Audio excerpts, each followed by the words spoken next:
Здравейте, днес ще ви направим една кратка презентация между пистолета Манул, чешкия и китайския Артемис P750.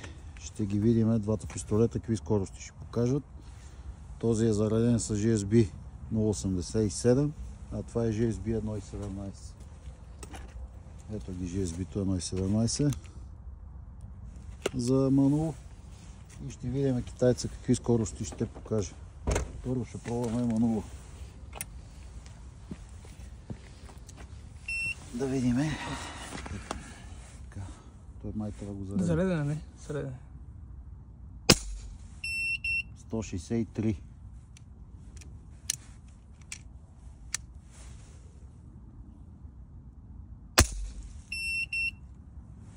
Двата пистолета са в калибър 5,5.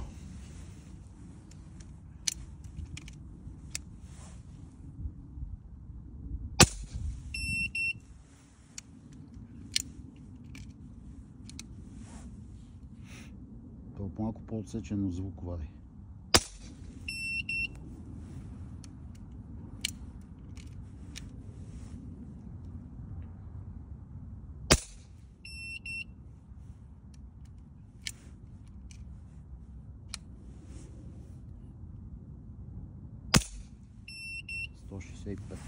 Ето пистолета е.